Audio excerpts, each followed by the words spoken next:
Hello, everyone. Since the release of the prequel trilogy, one of the most captivating features of the Star Wars franchise has been its exploration of the doubts surrounding the Jedi Order. Rey learned from the elder Luke Skywalker that the Jedi were defective, conceited, and withheld their knowledge of the Force from the universe. The Acolyte's first season intensifies this by portraying the Jedi Order as stern, icy, and aggressive.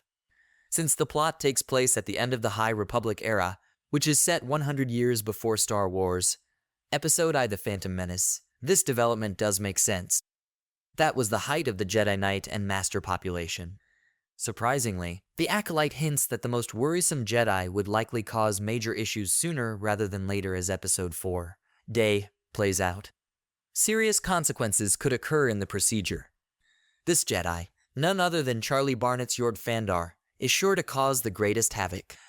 He is a Jedi Knight assigned to assist in resolving me and Osha Anasaya's case. He wants me brought in for the deaths of 2 senior Jedi. He also needs to assist in bringing in the targeted Wookiee Jedi, Kalneka.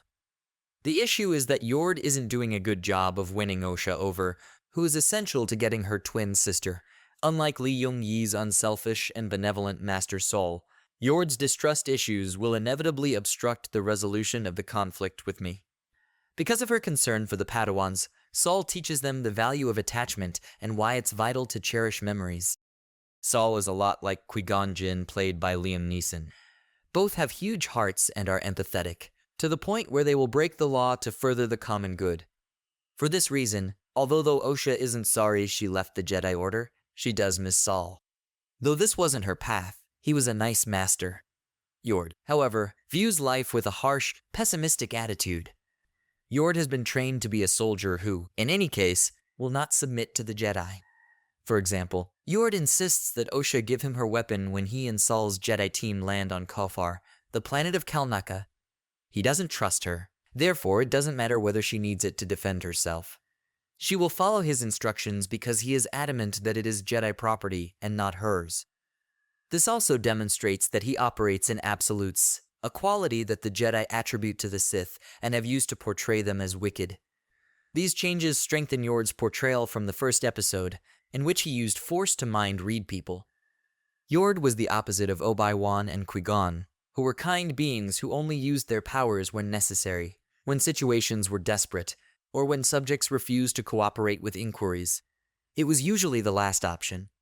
Yord's go-to move is his Jedi powers. He is therefore the antithesis of Sol and other compassionate Jedi who value respect, humanity, and privacy. Yord's character is a fixed trait that he is unwilling to modify. In terms of Osha and me, this might be terrible. Yord will probably be hostile if Mi's Sith Lord on Kofar is defeated by the Jedi team. Kalnaka was discovered deceased.